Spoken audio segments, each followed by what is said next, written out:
Fala, sardinhada, como que vocês estão, beleza? Tranquilo aí? Fazendo mais um vídeo pro canal, e no vídeo de hoje a gente vai falar um pouquinho do Rura 11. Rura 11 é um fiagro imobiliário que eu não fazia cobertura antes, né? Eu coloquei um pedacinho bem pequenininho dele na carteira, porque eu achei a tese dele bem interessante, né? E tô querendo aumentar a minha posição nele, mas para isso é preciso ali a visibilidade de alguns dados que hoje eu não tenho, né? Mas a gente vai falar um pouquinho mais para frente disso. Aproveitando, não é nenhuma recomendação de compra nem de venda desse ativo, tá? Vocês são responsáveis pelas escolhas de vocês. O objetivo aqui é educacional, onde eu pego dados públicos, né, o relatório gerencial ali do fundo, e eu avalio, eu planilho alguns dados, eu tabelo ali alguns dados e comento um pouco sobre isso, né? Eu acho que expor a opinião, eu que sou um consumidor da indústria, não é problema, ok? Ajuda o canal, se inscreve, curte, compartilha, deixa o like, manda pro amigo, deixa um comentário. É importante pra caramba aí pro canal, beleza? Vamos pro vídeo. Então, falando um pouquinho do Rura 11, né? É uma exposiçãozinha extremamente pequena, eu coloquei 0,24 na carteira, nem aparece ali no gráfico percentual dele, né? Na separação por segmento também, não aparece ali a parcelinha dele, mas ele é aí ele compõe um pouquinho do agro aí que eu estou colocando na carteira, tá? Tem outro que a gente fala aí numa primeira oportunidade melhor, mas por enquanto é isso, tá bem pequenininho, e eu vou dizer o porquê no próximo slide. Vamos falar um pouquinho dos dados aí o comparativo desse fundo, né? VP por cota saiu de 10, foi para 10,02, então aumentou um pouquinho o valor patrimonial dele no mês de dezembro.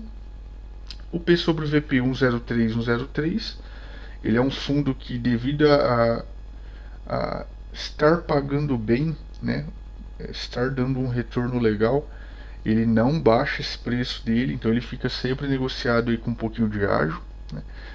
Até teve umas quedas aí alguns dias, mas normalmente ele está negociado com ágio, né? Ainda que apresentando quedas vez ou outra. O dividend yield mensal 1,06 e subiu já para 1,35 novamente.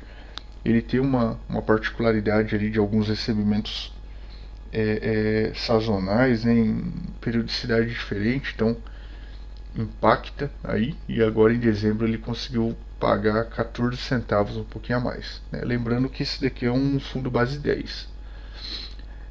O caixa dele de 6,01 para 5,22. Aqui eu coloquei uma atenção, só que nem coloquei coloração. Para todo mundo que me acompanha sabe que até 5 eu considero ok, né? Não me preocupa. Acima de 5 ali, como está muito pouquinho acima, eu deixo uma atenção para a gente monitorando. Ele tem um pipeline ali no relatório, que já tem uma série de operações em estruturação. Então assim, bem tranquilo esse caixa aí, e logo acredito que eles abaixam. Cotista 10,399 foi para 11,757, então segue crescendo aí, cresceu um tanto até bom aí percentualmente falando no período. Resultado mensal, aqui é um dado que a gente não tem, né? Se você pega o relatório gerencial desse fundo, não consta nenhuma DRE nele, né? E então, um dado que a gente não tem como mensurar mensalmente, acompanhar mensalmente esse dado. A mesma coisa para as despesas totais, né? Eu não tenho como saber como que está, se está aumentando, se está caindo, qual o percentual em relação à receita, se está consumindo muito ou não, porque não tem a DRE no relatório, né? Seria interessante aí que o fundo passasse a colocar essa DRE, não é um bicho de 7 cabeças para eles colocar isso, né? Mas para nós faz uma diferença bem grande aí na análise, né? É um item ali que ajuda bastante. Mas por hora é isso. Talvez eles publicam de uma outra forma esse dado, né? Eu que acompanho basicamente pelo relatório gerencial, não tenho essa visão. Se vocês souberem de alguma outra coisa aí, deixa no comentário, dá uma ajuda aí também para mim, beleza? A alavancagem do fundo de 1,46 para 1,86, tranquilinho também, não tem alavancagem. Concentração não é concentrado, a gente vai ver no relatório ali, ele é bem diversificado. Tem uma operaçãozinha um pouquinho mais alta, mas ele é bem diversificado. E a taxa média da carteira dele, que é CDI, está girando hoje em 4,2. Está inclusive acima, né? O fundo ele tem um objetivo de pagar entre 3 a 3,5, né? E está 4,2 hoje a taxa dele. A gente vai olhar no relatório gerencial, né? Passando então alguns pontos principais no relatório gerencial. É um fiagro aí do Itaú, da Itaú Asset, né? O objetivo de retorno, como eu citei agora há pouco, é CDI mais 3 a 3,5 e ele está com uma taxa atual de 4,2, então ele está acima do objetivo, está superando o objetivo dele. Aqui, como que funciona na verdade o fundo desse tipo, né? Ele investe aí via título de crédito, então basicamente é título de crédito, toda a carteira dele, privado ligados ao agronegócio, CRAs, LCAs, entre outros. Então esse é o tipo de investimento que ele atua. Tá? Aqui a base dos dividendos, dos rendimentos, né, distribuídos, a gente vê que ele veio de 11, 12, 12, 14, voltou para 11 e já voltou para 14 de novo. Então é uma distribuição aí bem bacana. Percentualmente falando, ó, tudo acima de 1%, 1,40, 1,40. Então assim, 1,40% ao mês, o percentual muito bom, realmente muito bom. Anualizado aqui 18,12, bem bacana. Falando um pouquinho de comentário do gestor, eu vou pular muita coisa aqui, tá? Ali para baixo principalmente, mas falando pontos relevantes. O Rura 11 fechou o ano de 2022 com 93 do patrimônio alocado em crédito agro, então tá com uma boa base aí de alocação. Tem ainda uma gordurinha para alocar em novas operações.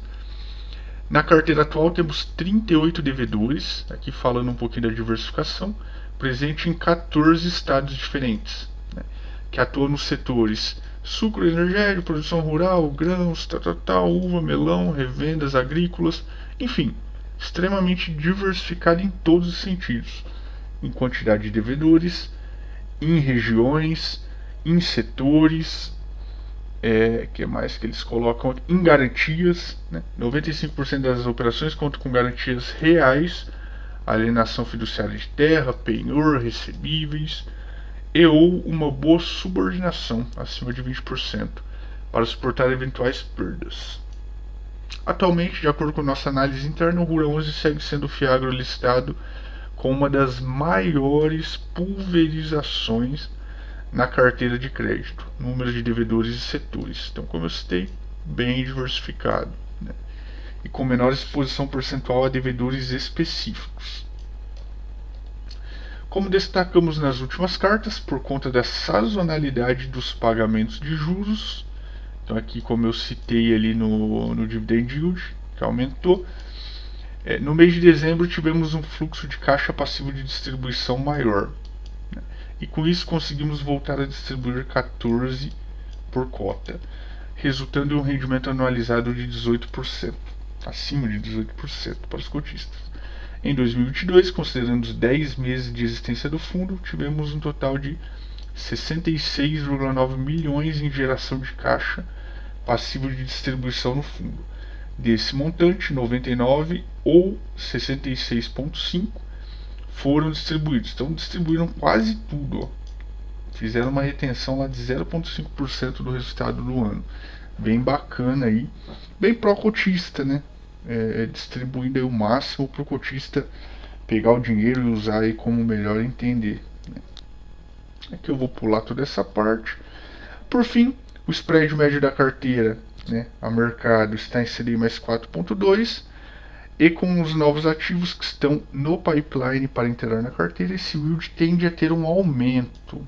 Isso é bem bacana. mantendo a duration da carteira em 2,3 anos. Isso também é bem bacana, porque como são atrelados ali a CDI, né, é um prazo curto, é interessante, porque daí a gente vai, o fundo vai revendo ali o momento e adequando os títulos dele à realidade de momento, né? Então é um período saudável. Trazendo assim na visão da gestão uma boa relação risco-retorno de longo prazo aos investidores. A base de cotistas 11,757, uma base bacana, e teve um aumento no período. E a liquidez diária dele aí, um volume de 822 mil por dia, né? Para nós que somos sardinha é bem tranquilo, não tem nem muito o que falar nisso aí. Esse é um fundo que ele dá bastante detalhe, né, comentário aí do setor, dos períodos, de cada um dos nichos ali de atuação, né? E a gente vai pular bastante coisa com gráficos aqui de cada um dos insumos ali agrícola e tal. Ó, milho.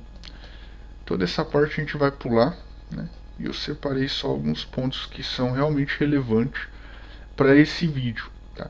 Lembrando que se você tem interesse em entrar no fundo ou já é cotista, aí sim dá uma olhada com mais calma no relatório como um todo, entender ali todo o setor, tá? Para 2023, as primeiras projeções da CNA, Confederação Nacional da Agricultura, apontam que o PIB do agronegócio poderá crescer até 2,5%, ancorado no aumento previsto da produção de grãos e na recuperação, mesmo que parcial, do volume produzido de cana-de-açúcar. Bem bacana, né? Um aumento bem legal aqui para o setor agro, para o PIB, né, do agronegócio. Vamos acompanhar e torcer para realmente ter esse crescimento, que daí a gente se beneficia aqui do outro lado, né? Pular, que continua a parte deles. Aqui é a carteira do fundo, né? Então, spread médio CDI mais 4,2, duration de 2,3 anos. Né? A exposição por região, a gente já falou, ele é bem exposto, bem diversificado, assim como por setor, bem diversificado também. Tem, obviamente, uma maior concentração aqui em açúcar e etanol, mas no geral bem diversificado. E exposição por tipo de garantia, também, né? O principal aqui é a alienação fiduciária de terras, que é bem tranquilo, e o restante aqui vários outros tipos de garantia. O fundo tem uma carteira com 38 devedores, 27% do PL estão em top 5 devedores, né? Aqui acredito eu que por eles comentar em top 5 é uma questão de um rating interno deles, né? Realmente não tenho esse dado, mas acredito que seja isso. Valor médio por devedor 18 milhões e 16 segmentos aqui, cultura que eles atuam, 16 segmentos diferentes. A carteira do fundo não tem muito o que falar, extremamente diversificada, né? A operação com maior percentual do PL é 7%, né? Lembrando que o fundo tem aqui embaixo um pipeline, né, que ele já está trabalhando para, já está aprovado e em estruturação, né? Com isso aqui ele reduz, né, esses percentuais aqui atual. Então a gente segue acompanhando, né, para ver também esse aumento de operações e a melhora ainda mais na diversificação do fundo. E por fim é isso, um fundo que tem 1% de taxa de administração, uma taxa de performance sem vergonha, né, como sempre, 20% do que CDI mais 1, né? O fundo hoje tem uma taxa média de CDI mais 4,2, né? Então assim, como que ele não vai bater esse benchmark de CDI mais 1, né? Então a taxa de performance ela é meio que pelo menos no momento recorrente, né? Não tem como fugir dela. Então fica realmente um custo um pouquinho maior. A gente não tem a DRE para ver a proporcionalidade desse custo, né? Então a gente segue acompanhando o fundo. Como eu citei, estou com uma participação pequena. Eu quero muito aumentar minha exposição nesse fundo, mas eu queria ver ali a DRE no relatório para ter uma confiabilidade maior, né? E basicamente é isso. Forte abraço e até mais.